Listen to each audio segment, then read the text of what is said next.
I'm doing chicken broth and I'm doing bone broth, and I'll kind of go through a little bit of each and talk about first why you would want to. Broth is so good for you, and it is very nourishing. If you have any kind of digestive issues or digestive problems, then you need to be consuming broth. And you can do it just drinking it by the cupful, or you can, yeah, Miranda, y'all need to be watching this. So you can just drink it by the cupful or a bowlful, or you can add it to other things, and that's how we do most of the time, is we add it to other soups. You can add it to smoothies, you can add it to all kinds of things, and it helps to flavor it. When we started making broth, we added it to our chili, and I'm telling you, we ate that chili up like nobody's business. It was the best chili, and I could not believe how much just more rich and flavorful it was just by adding the bone broth or the chicken broth, and you can do either one. Bone broth really gets in and it heals your digestive system, your intestines, the lining of them, because of the foods we eat and all. They get you know, just all the stuff that we eat and we do and we take, medicines and stuff, just really tear up our digestive system and our intestines. And bone broth especially, that's the first thing. If you're trying to heal, you want to start with bone broth, but just regular chicken broth is also good for you too. But the bone broth especially, it has a lot of gelatin and a lot of nutrients, magnesium and calcium and these other things that your intestines need, and they coat your intestines. They help to soothe it, and it helps to just coat them so that they aren't inflamed and they can start to heal. But it also has all those nutrients that they need to rebuild, and unfortunately that most of those things, especially the gelatin, we don't get a lot of that in our diets anymore. And so this is one of the ways that is the easiest way to help heal your digestive system. And so we started doing this a couple of years ago, and I was amazed at how much our digestive system had healed. Me and my daughter had a lot of problems with our digestive problems and stuff, and we changed our diet, and this is one of the main things we did, and it really made a big difference. And so we just continue doing it. We do more of it in the winter, just because in the South, when it's hot, we don't want a hot cup of broth, you know, or even hot soups. But you can also freeze it into trays, ice cube trays, and you can pop it into smoothies. We do kefir smoothies every day, and that's a good way. You can just pop one into the kefir smoothie, and usually the kids will never know. And that's a way to get it in, even in the summer. So, and then, you know, just be creative. When I'm making tacos or, you know, some kind of Mexican stuff, I'll add some in the meat then. So anytime I'm cooking anything with meat that, you know, I want it to be not quite as dry, then I'll freeze them in ice cubes, and I'll just pop a couple in there. And so anyway, so you can get creative and add it in. And so we're making broth now. So first of all, I'm going to turn y'all around, and I'm going to show you the bones and how we do the bone broth and what I use in that. So, okay. So I absolutely love, if you don't have a stock pot in your kitchen, you definitely need to get one. I'm sorry, I'm moving y'all around. This one here is wonderful. And yeah, it has been a productive day though, and I'm sorry I'm shaking y'all. So I've already started this. These are the bones, and I got them boiling just because I wanted to show y'all kind of what to do. But then this one over here is just the meat, and you're gonna start both of them pretty much the same way. So the first thing you're going to do is your bones or your meat, whatever you're doing. I've just got a whole chicken in here, and in here I have bones, and I have beef bones and I have chicken bones. So what I do is, if I'm doing a whole chicken, then I will make you know, broth for the whole chicken. Then I'll debone it after I'm done, and I'll take all those bones and I'll stick them in a freezer bag and just stick them in the freezer and save those bones, because that's the bones that I'm going to use later for my bone broth. If I've roasted a chicken and we've cooked a chicken that way, then I'm going to debone them, and those are the bones that I'm going to use. So I just save all those bones. If we have any kind of steaks that have bones in them, then that's good. One of the best things to add is chicken feet, but I cannot find chicken feet where we live. I went to a couple of grocery stores and asked, and one of them told me that they couldn't sell them anymore or weren't allowed to, some weird answer. So I just quit looking.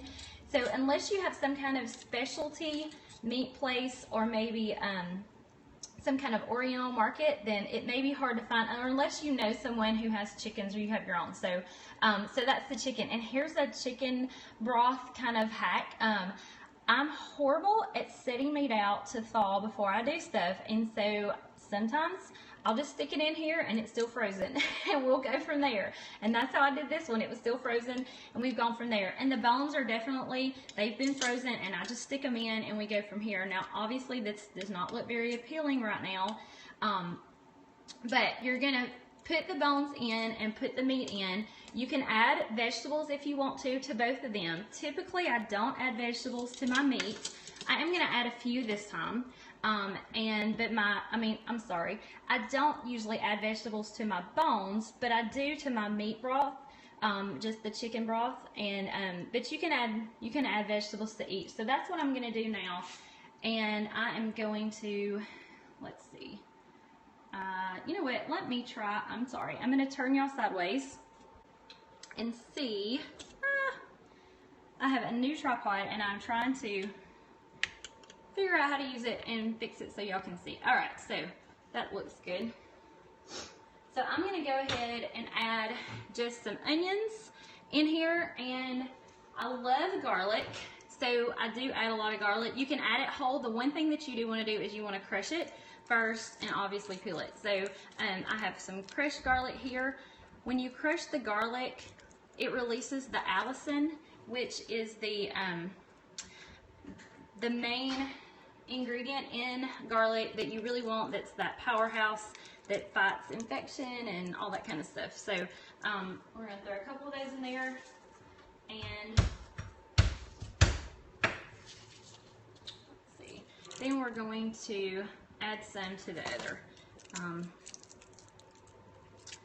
And I don't have these already peeled, so I'm gonna peel this off. So we're gonna add that in there. I also have some carrots that I'm gonna add in, and you could add celery, pretty much any of those vegetables that you would typically think of in a broth or a stock. You can add those in.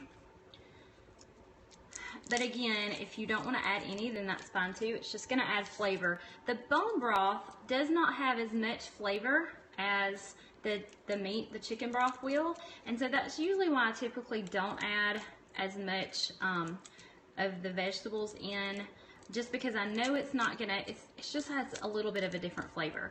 And so, this one I can't get peeled. So that's usually why I don't know. I guess that doesn't make sense. You would think that I would probably add more, but I don't. And part of it too is that it won't fit in there. So there's my onion, and that was almost a whole onion, and I just split them between the two pots. And then I just have some carrots here. You can add, you can use the big carrots and cut them up, or you can do the baby carrots like I've done here.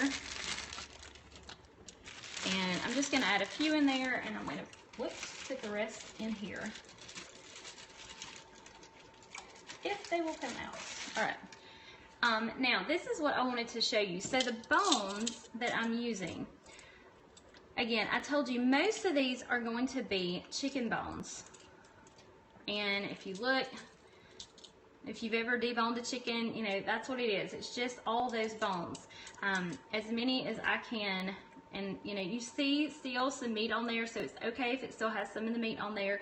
But I just debone it as much as possible, freeze all of them, and that's what I use. But we do have a meat market in our area, and they sell these. These are cow joints, and I love adding them in. And I have 2 of these in here, and they sell these for like $1. And the chickens that I usually buy are going to be organic and free range or grass fed. No antibiotics, that kind of stuff. I try to get the best ones that I can especially if I'm going to make broth. And these are local cows that have been processed, And so for just $1, these are great. And one of the reasons why I like them so much is, if I can turn this so you can see, this inside here, this is what you really want when you're doing bone broth. That is all of the cartilage and the marrow that's in the bones and in the joints. You want all that to come out and to you know, get cooked out, in all of the nutrients that are in there to go into your water. So that is why I love adding those. So any of those joints are going to be really, really good for your broth. Now once you get it boiling, all you're going to do is fill it up with water after you get your bones or your meat and your veggies, if you're adding those, and then fill it up with water. Make sure that you leave room at the top, because you are going to boil it at first. I do add salt and pepper, but I don't add those until the end. And any herbs that I want to add, I'm going to add those at the end too, just because we're going to cook this for so long that we don't want to worry about those until the very end. So maybe the last 30 minutes or so, then we'll just throw those in. So once I have it and it's boiling, and I turn this one back down, but you want to get a spoon, let's see, and all of this scum that comes to the top, you're going to want to skim all that off, or as much of that as possible that you can. It's not all going to come off, but you're going to try to get as much of that off as possible. If I can just dump that over here. And then after you skim it off that one time, then don't worry about it anymore. Then you're going to turn it down and let it simmer and cook the rest of the time. And as you can tell, I'm not really getting a whole lot of this off, but I am trying to get most of it off. Some of it is going to be some of the meat and flesh rising to the top, and that's okay too. And that's about all that I'm going to get. So it really doesn't take but just a few minutes to get that off. And once you do that, again, you're going to turn it down, which I turned it a little bit too low. You're going to cover it, and you're going to want this to simmer. Now, if you're doing bone broth, you are going to want this to cook for 24 hours, because you really, really want to get all of the stuff in those bones pulled out into the water. And before I forget, you also want to add apple cider vinegar. For the bone broth, you're going to add about 1/4 cup. But and I've already added it in here, but for the meat, you don't need as much. And so you're going to add about 2 tablespoons, and I'm going to go ahead and add that in.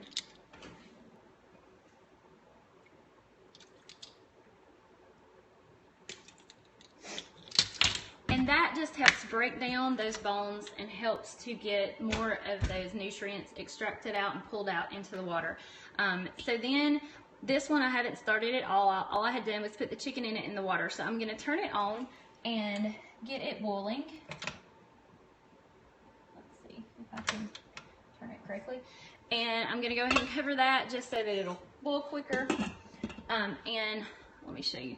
If you notice, the chicken is pretty low compared to the water, so I do try to add a good bit of water in here, just so that I can get as much broth as possible. Can you taste these? No, you cannot taste the apple cider vinegar when you're done. You're going to cook this for so long that you won't be able to taste it at all. So I'm going to cover this up, and like I said, I'm going to cook this one for 24 hours. Now the chicken broth, so this one, the meat, I'm going to cook it for about 6 hours, and then I will strain when they're both done. I'll strain this one after 24 hours. I'll strain everything off of it, all the meat and stuff off. And when I do that, I'm just going to use just a colander. I'm not going to worry about using a cheesecloth or anything like that. Because the liquid in here is going to be kind of thick. There's going to be a lot of gelatin and stuff in there, and if I leave a few pieces, then that's fine. I'm not worried about that. I just really want to make sure I get the bones off. And then this one, you can definitely take the meat out and use it for chicken salads, or any kind of chicken recipe that you have, any casseroles or whatever, and eat that. And then again, I'm just going to strain the liquid off.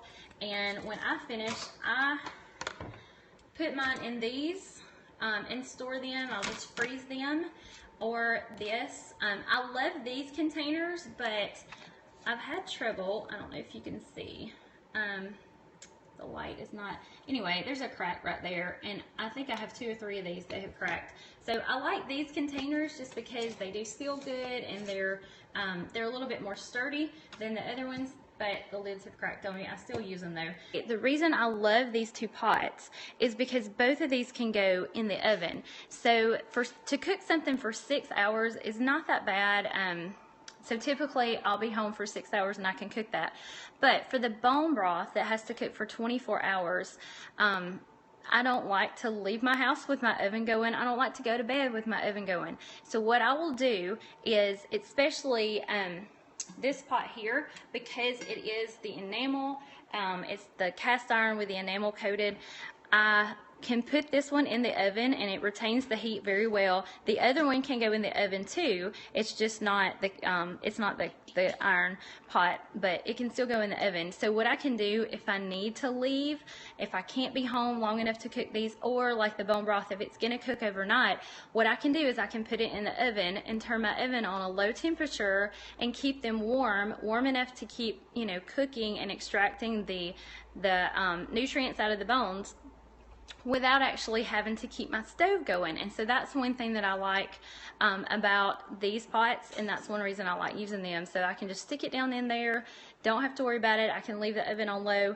and keep it cooking or going. Or if I'm just going to be gone for an hour or two, I may not even turn my oven on, or I may turn it on, get it warm, turn it off, especially with the cast iron, because it'll stay warm enough that I can just stick it in there, and then when I get home I can put it back on the stove and let it finish cooking.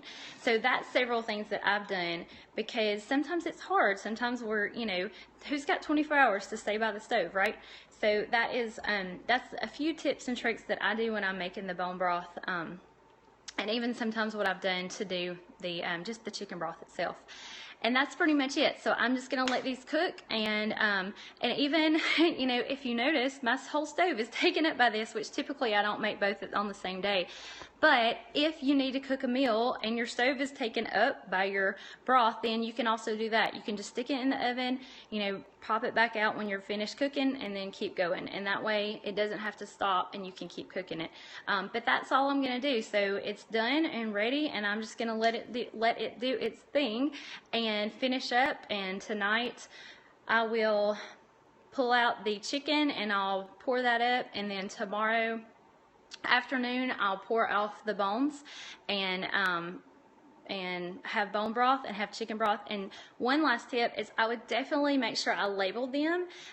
The bone broth does not have, it doesn't taste bad, but it has a little bit of a different flavor than the chicken broth. The chicken broth is a very, let's see, it's a good flavor. I like it. It's salty. It has, you know, just a full nice flavor to it. The bone broth is a little bit different, and it takes getting used to. So if you were going to pop out some because you were sick or something and you were just going to drink some, the bone broth is not going to be as pleasant tasting. And so if you're mixing it in a recipe, you will never be able to tell. But just to drink it straight, it is a little bit different. So I would definitely recommend labeling them, because once they get in, once you strain the bones or the chicken off, it's going to be hard to tell the difference. Sometimes you can tell the bone broth is a little bit darker, but not always. So it's really hard to tell. So I would definitely label them just so that you know the difference.